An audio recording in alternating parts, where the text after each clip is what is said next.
I really enjoy working publicly. I've had the opportunity to make a few different public pieces while I've lived in New York, and a couple of them with this group called the Public Art Fund.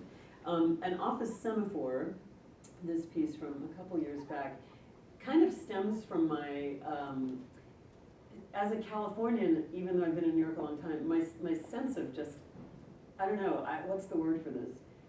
Deep disconnection from these kinds of situations. These immensely tall glassed-in buildings where, you know, I sit there and look at these things and think, there are people in there, like, what are they doing? What are they working on? Who are they? And there's just this impenetrable kind of space. I also have this long-standing love of all things maritime, and having spent a lot of time by the water in Finland, that's maybe not surprising. So thinking about this location in downtown Manhattan, this is about 5 blocks from a place called the South Street Seaport, which is sort of a touristy area. It's sort of like Fisherman's Wharf or something in San Francisco.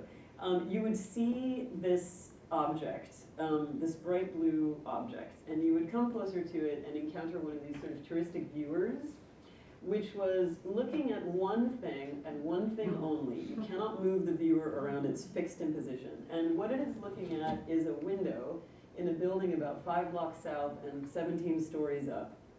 And in that window is a guy who we found for the project, who volunteered to do this, where on a daily basis he's putting objects in his window that correspond to a kind of code that is attached to the telescope as a key, a kind of key.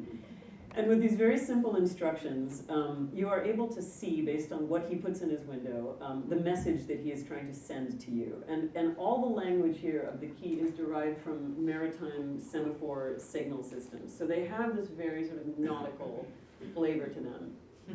I picked objects from his office. This is all his stuff. Some of them very boring, officey things like a legal pad. He was a lawyer, actually, and other things that, you know, the stuff that he tries to kind of personalize his office with. Picture of his kid, the mysterious potpourri pie, an air freshener, and then you, the viewer, look through the telescope, and what you end up seeing is this extreme close-up view. This is actually shot through the telescope.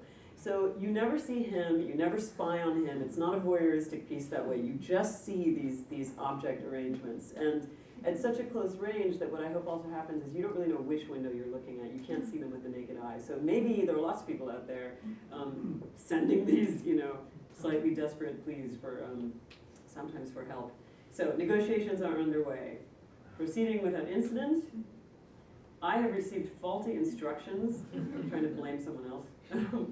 And my favorite one was, I require a tug, which is directly lifted from Semaphor, maritime Semaphor, and where in the office context it kind of sounds like I'm having a crappy day and, you know, somebody help me.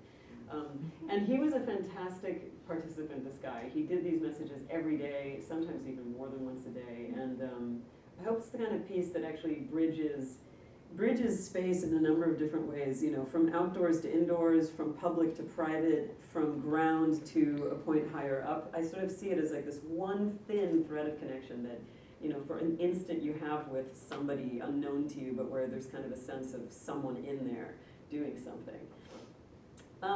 In some ways, the precursor to that piece is this one called Talking Popcorn, and I had sort of 2 really interesting art disasters this year, and I think I will finish by talking about these last 2 things that went wrong. Talking Popcorn came from the experience of having taken a class in grad school called Music Flight and Morse Code. I've been really obsessed with Morse code for a long time and really wanted to learn it. So I took this class on Morse code, and our final was in Morse code, which was great. We had to, you know, tap out the answers to the teacher. But I had this sort of fantasy while I was in the class that if you were really, really good at Morse code, possibly anything out there in the world with a rhythmic pattern could be telling you something, which is sort of a paranoid thing to think. If everything's talking to you, you're probably crazy, basically. But I thought if Morse code really worked that way, if you could really sort of overlay that on everything around you, popcorn would be a great thing to listen to because it would be saying all kinds of stuff. It has this patterning that, you know, maybe it's talking to me all the time. So I thought I should make a machine that translates popcorn.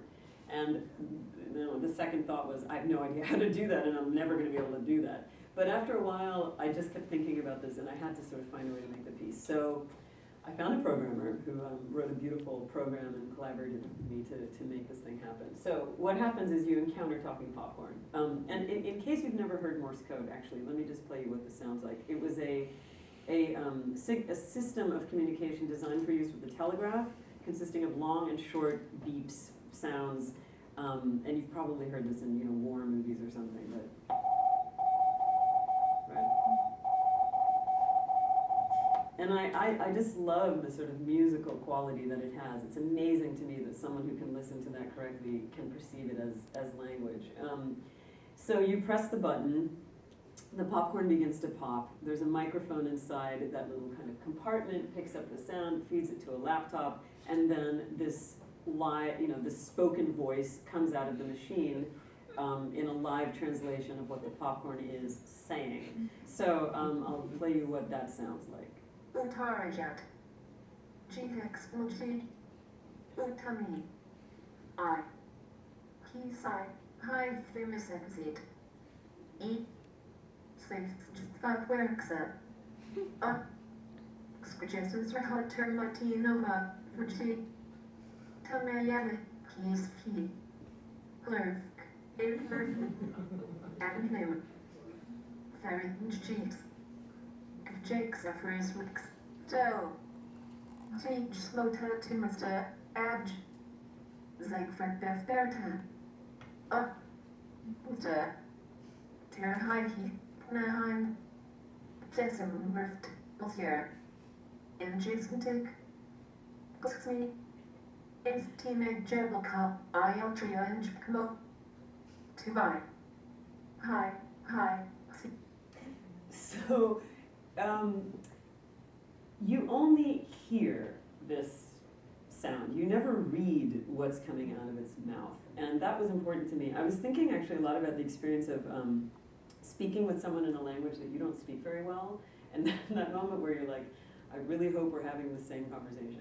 I think we are. But where there's a lot of sort of goodwill thrown into the communicational act, and where you really want things to make sense. I mean, it's really, for me, a piece about this sort of desire for things to make sense again, and a little like what I was saying about misunderstanding, where you're kind of throwing a lot of extra meaning into it to make it make sense sometimes.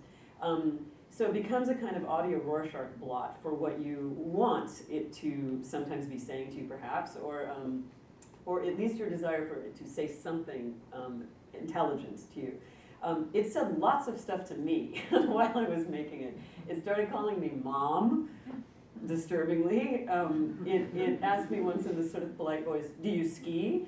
And all kinds of other stuff. I kept a journal for it when I exhibited.